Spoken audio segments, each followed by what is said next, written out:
Hello everyone, welcome to the new session of plant tissue culture. So this is the third part on this topic, callus. We have already covered about the callus in the previous session, but some part of the callus is left, so we are going to cover that in this topic. Okay, so it is an unspecialized, unorganized, growing and dividing mass of cell. So how this callus looks, suppose this is a test tube, and in this is a nutrient medium that is also a solid medium. This is a solid medium, right? And if we kept an explant here and keep this test tube in incubator by covering it with the cotton plug and keep it in incubator for the proper temperature and proper condition required for this growth of what? Explant now divide and form a mass of cell. And this mass of cell is unspecialized, unorganized, growing and dividing mass of cells. That is called as callus. So it produced when explants are cultured on the appropriate solid medium. Why it is called appropriate solid medium? Because the medium must contain the required nutrients and hormones. Okay, and what are the hormones? Auxin and cytokinin in a proper condition, in a correct condition.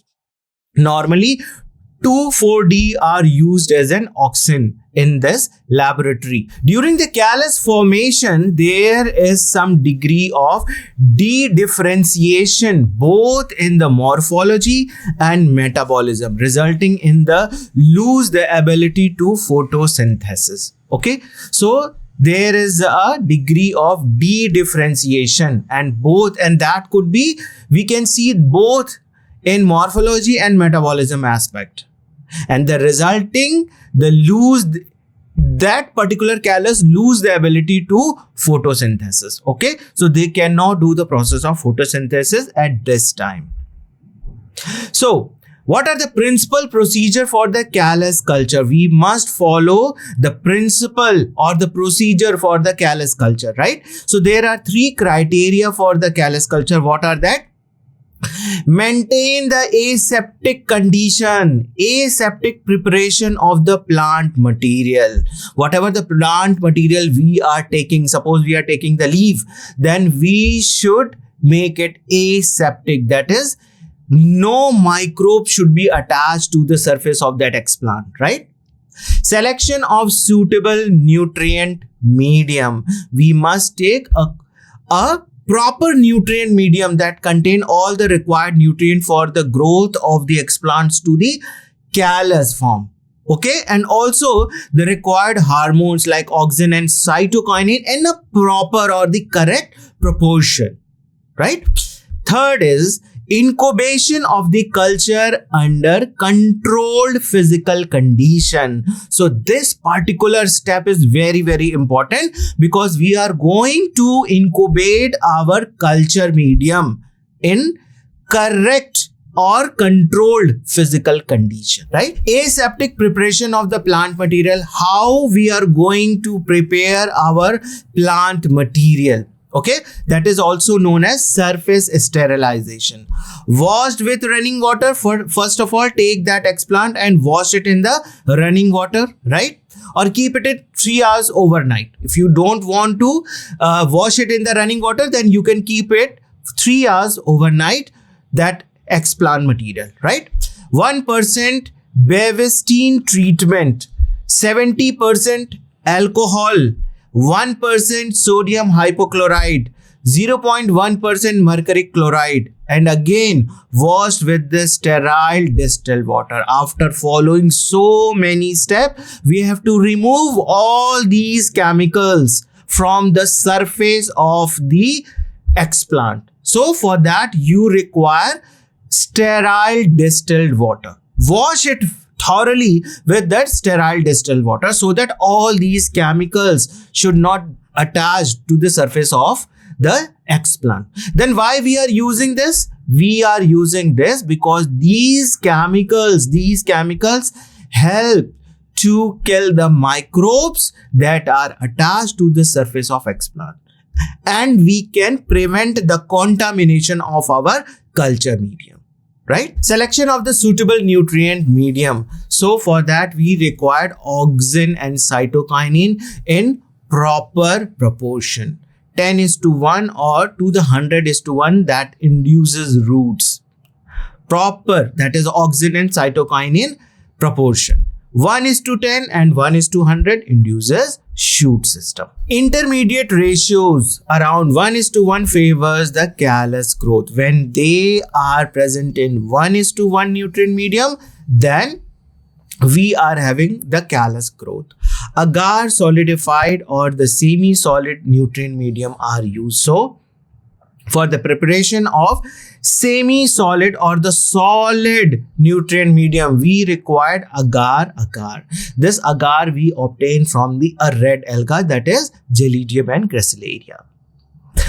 That media are autoclaved at 15 psi pressure for 15 to 20 minutes at 121 degrees centigrade. So this media are autoclaved. When you prepare, before solidifying this media, we have to keep it at 121 degrees centigrade. The purpose of keeping this media at this pressure and up for this minute up to 121 degrees centigrade, just to eliminate the contamination. No microbes should be present in that. Otherwise, when the microbe is present and we keep it in the incubator, then what will happen? Along with the callus, some microbes will also grow. Okay, and that we don't want. We want our callus free of contamination. So that is why whatever the nutrient media we are using, whatever the explant we are using, we are making it aseptic. Incubation of the culture under the controlled physical condition. So temperature 25 plus minus 2 degrees centigrade. Photo period 16-hour light and 8-hour dark. Light intensity, that is 2000 to 300 lux, and relative humidity is, that is around 55 to 60 degrees centigrade. 55 to 60% relative humidity, right? So this we are going to maintain in the incubator, right? Now, steps involved in the callus culture. So here we can see we have taken an explant, right? Then we keep it in the bevestine, then alcohol, then sodium hypochlorite, then mercury chloride, right? And explant pieces. Wash it with water, distilled water, right? And inoculation. Then we go for the inoculation. Callus formation takes place, and after the callus, we create the suspension culture. And from this, a new plant can generate it. So this is all the steps involved in the callus culture. One by one, we are going to see that. 3 stages of the callus culture. What are those? Induction. Cell in explant de-differentiate and begin to divide. So whatever the explant we have taken, suppose this leaf we have taken, right? A part of leaf, and we have kept that tissue of this leaf or the cell, then it divide, and the cells are there. Then it get de-differentiation. De-differentiation means there are different types of cells present in the leaf. So the cells de-differentiate into different types of cells. Okay. Now, the proliferative stage. Rapid cell division. Here, rapid cell division we can see in this particular stage. And after that, morphogenesis stage, organogenesis and somatic embryogenesis. This is the 3 different steps. In this, different organs forms from those cells, right? Organogenesis. The process of initiation and the development of an organ is called as organogenesis. So from the callus, what happened? initiation and the development of the different organ of a plant takes place. And that step is called as organogenesis. The plant tissue culture, organogenesis means the development of adventitious organs or the primordia from the undifferentiated cell mass. So suppose this is undifferentiated cell mass. This is the callus. Now on the callus, what happened? We can see this organogenesis, embryoid-like structure, or we can see primordia, adventitious organs or the primordia from undifferentiated cell mass in the tissue culture by the process of de-differentiation. Organogenesis in plant tissue culture involve two distinct phases, that is de-differentiation and re-differentiation. What happens in that? In the de-differentiation process begins shortly after the isolation of the explant tissue with an acceleration of the cell division and the consequent formation of the mass of undifferentiated cell called callus. So this is the de-differentiation, that the explant tissue divide and de-divide. There is an acceleration of the cell division and form a mass of undifferentiated cell, that is called as de-differentiation. Now, what is redifferentiation then? Also called the budding in plant tissue culture, may begin any time after the first callus cell form. So in this process, the tissue called organ primordia. So once the callus is formed, after the process, due to the, with which process? De-differentiation. De-differentiation. Callus is formed. Now on the callus, some cells divide and from organ primordia. This is because of redifferentiation process, right? The organ primordia give rise to small meristems with cells densely filled with protoplasm and strikingly large nuclei. So in this organ primordia, some cells are meristematic in nature, and you all know what is the characteristic of the meristematic cells. They divide and redivide, okay, and help in the process of growth. So the cells are filled with lot of protoplasm and strikingly large nuclei than the other cells. Key factor of organogenesis is the ratio of endogenous auxin and cytokinin. These are the two different hormones, and this hormone give rise to organogenesis. After the redifferentiation, de-differentiation, there is the process organogenesis. The explant develops into callus tissue in a medium containing either a particular concentration of auxin or definite auxin or cytokinin ratio. So here intermediate ratio, callus formation takes place, like, and low auxin to cytokinin ratio, then shoot formation takes place. And when the high auxin to cytokinin, auxin concentration is high and the cytokinin concentration is low, then there is a formation of root from the callus. And if the auxin concentration is low and cytokinin concentration is high, then there is a formation of shoot, right? Organogenesis means the development of adventitious organ or the primordia from undifferentiated cell mass in tissue culture by the process of de-differentiation. Okay, so now you understand what is de-differentiation, redifferentiation, okay, in the plant tissue culture.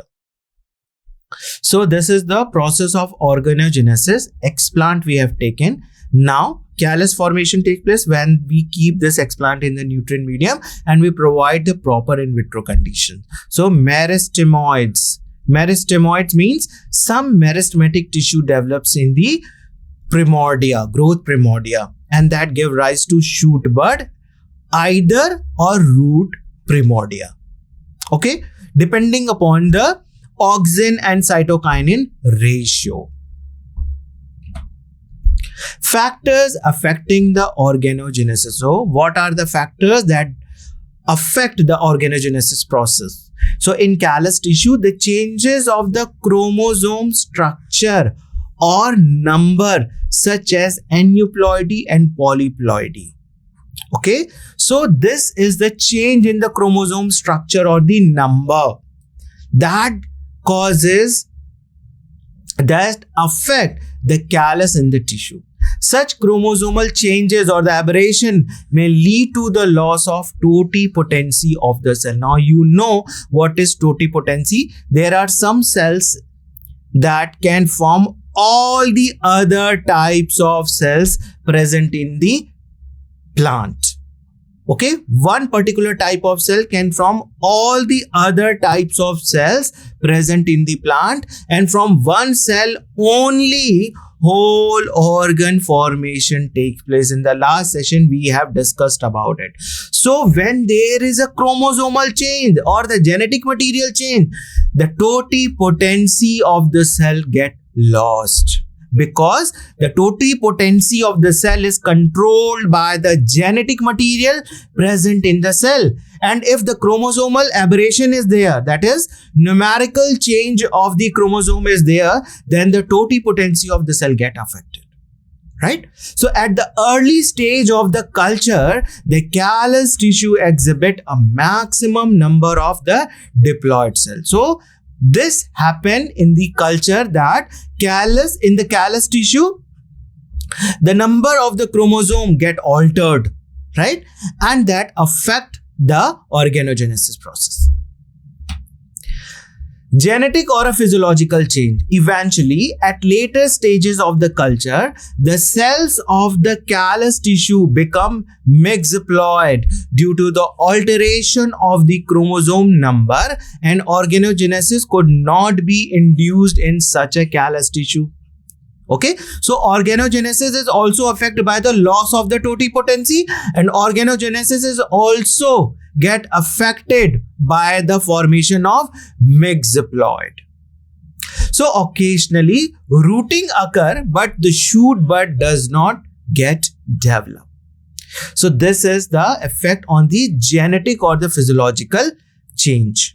Phytohormones. For organogenesis, the required balance of the phytohormones by an exogenous supply of auxin and cytokinin or gibberellin, either separately or in combination, is essential. So this is very, very important for the process of organogenesis. What? A proper proportion of auxin, cytokinin and gibberellin hormones in the nutrient media. So generally, high concentration of cytokinin brings about the shoot bud initiation, whereas the high level of auxin favors the rooting. So our nutrient media must contain the proper proportion of these phytohormones. Otherwise, the organogenesis process is going to be get affected. Therefore, to obtain organogenesis, different permutations and combinations of the hormones as well as the various concentration of the hormones are supplemented in the culture media. So we must know prior the culturing of any tissue that what hormones we are going to take and what is the combination for that. What is the concentration for that? Okay. So this is a very, very important factor. There are some other chemical requirement also. Certain phenolic compound also induce shoot initiation in the tobacco callus. So here we are discussing about the phenolic compound by taking an example of the tobacco callus. So phenolic compound actually inactivate the auxin and consequently rise in the physiologically effective level of cytokinin.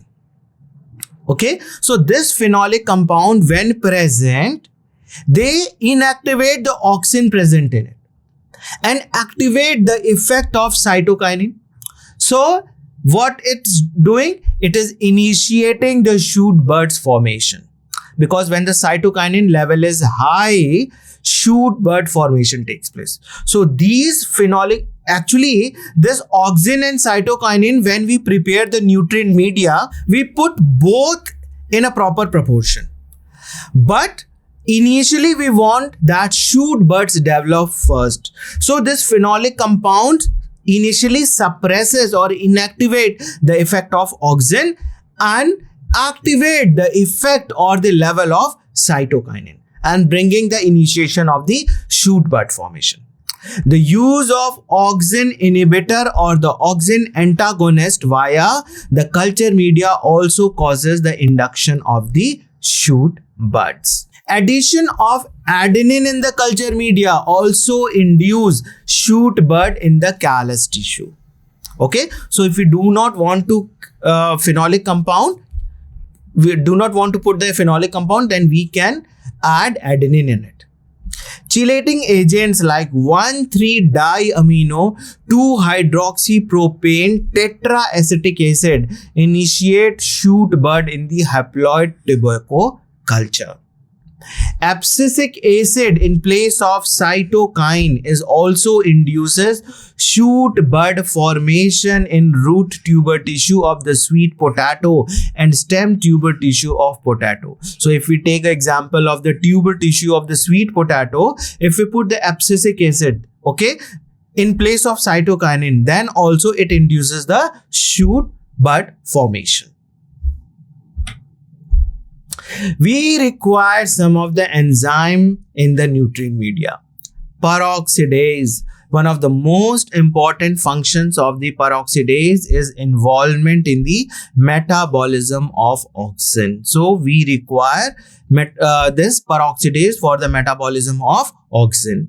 Enzyme involving in the carbohydrate metabolism. Gibberellic acid, which represses the starch accumulation by mobilizing the high amylase synthesis activity and also inhibits the shoot formation. So these enzymes helps root formation, in fact.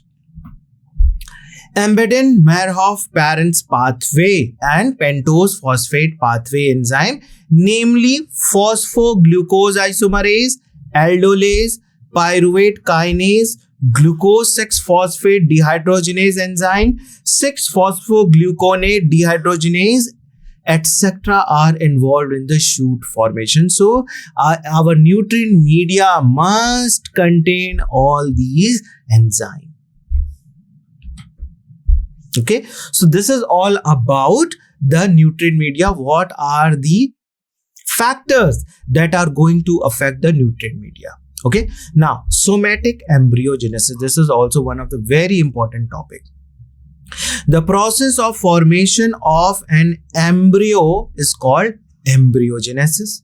We all know when the embryo is formed, it is called as embryogenesis. So embryogenesis starts from a single embryogenic cell that can be a zygote or an undifferentiated callus cell.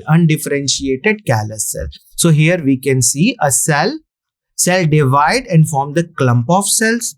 First medium initiation of the embryogenesis. So these are some of the induced cell for the process of embryogenesis. Okay, and when we transfer in the second medium, we take out some of the cell and put it in the second medium, then we can say division of the cell in such a way that it form a globular stage. Then comes the heart stage, then comes the torpedo stage, and then forms the plantlet. So these are the steps of embryogenesis. Right? So embryogenesis start generally when the zygote is there. That is the union of male and female gamete that is form the zygote, and when zygote divide and redivide, okay, and it forms an embryo.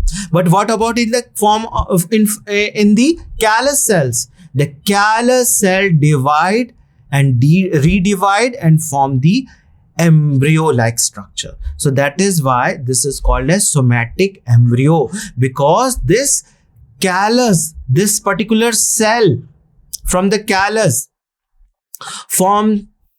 has been formed from the somatic cells. and from this callus only embryo formation takes place, right? So this embryogenesis occur where? From the somatic cells only, and that is why it is called as somatic embryogenesis.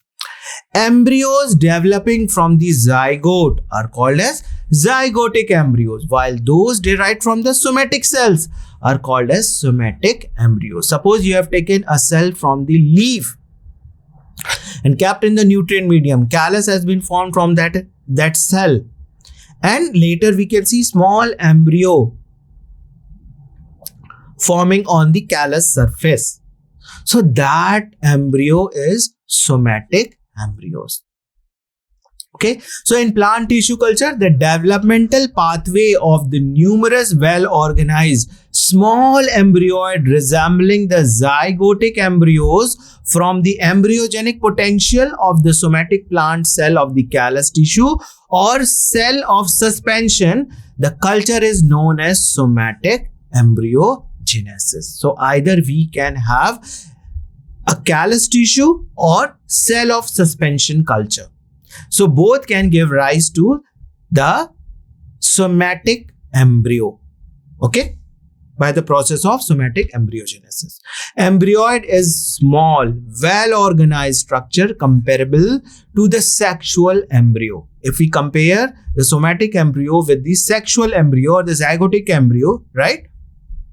It is comparatively small but well organized, and structure is complete, which is produced in the tissue culture of dividing embryogenic potential of the somatic cell. So every somatic cells in the plants have the capability to form somatic embryo.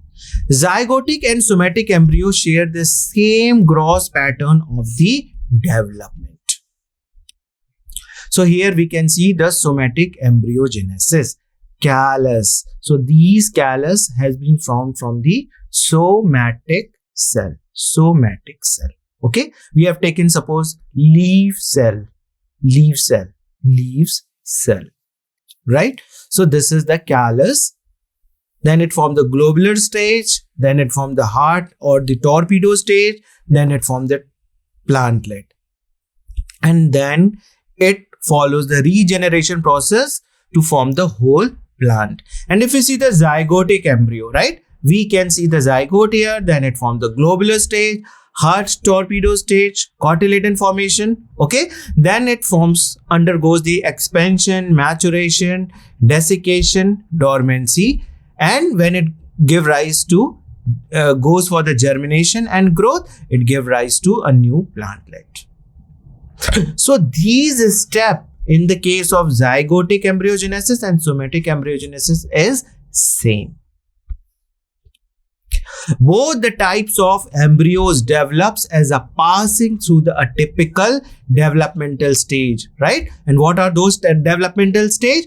Globular, scutellar, and coleoptilar stage in the case of monocots, whereas globular, heart, torpedo, and cotyledonary stage for the dicot as well as the conifers. Okay. Embryo development is a bipolar. So we can see poles in the case of embryo development having a shoot and a radicular pole at opposite end. So that is why it is called as bipolar in nature. The mass of production of adventitious embryo in the cell culture is still regarded by many as the ideal propagation system. Okay, so the mass production of the adventitious embryo, okay, in the cell culture is still regarded by many as the ideal propagation system. The adventitious embryo is a bipolar structure that develops directly into the complete plantlet, and there is no need for separate rooting phase with the shoot culture. Okay, so we do not have to go the separate culture. Okay, in the same, that adventitious embryo can give rise to the same, in the same culture, the complete plantlet. Somatic embryo has no food reserves, right? We all know that whatever the nutrient we are providing, this somatic embryo has been developed from that only. So they do not have any food reserve, but the suitable nutrient could be packaged by coating or encapsulation to form some kind of artificial seed. Very, very important. So we can form artificial seed. Now you know that naturally the seed contains the plant embryo inside it, right? In a dormant condition. So we can form this artificial seed, and that contains the somatic embryo developed by the tissue culture technique. Right? So such artificial seed produce the plantlets directly into the field. Now we can place this artificial seed directly into the field. Unlike organogenesis, somatic embryo may arise from the single cell, and so it is a special significance in the mutagenic studies. Plant derived from the asexual embryos may in some cases be free of viral and other pathogens. So it is an alternative approach for the production of disease-free plant, because if this particular cell which we are taking for the tissue culture, single cell for the tissue culture, right? If it is disease-free cell, then you are ensured that the organogenesis or the somatic embryo developed from this particular cell will be disease-free, right? The significance of the callus culture. The whole plant can be regenerated in the large number from the callus tissue through the manipulation of the nutrient and the hormonal constituent in the culture medium. So we can get whole plant, okay, regenerated, and we can have a large number from the callus tissue. From one callus tissue, we can have large number of cells, right? Through the manipulation of the nutrient and hormonal constituent of the culture medium. So we can manipulate or handle this culture medium according to our requirement, right? Callus tissue is a good source of genetic variability. So we can see lot of variation in this callus also. So that also is a good source of genetic variability. Cell suspension culture is moving liquid medium can be initiated from the callus culture. From the callus only we can have a cell suspension culture also. Okay, so the callus culture is very useful to obtain commercially important secondary metabolites. Whatever the secondary metabolites that are commercially important, we can have in a great quantity by this callus culture, right? Several biochemical assays can be performed from the callus culture as well. So this is all about the callus culture, right? We will meet with one more interesting session. Till then, thank you very much.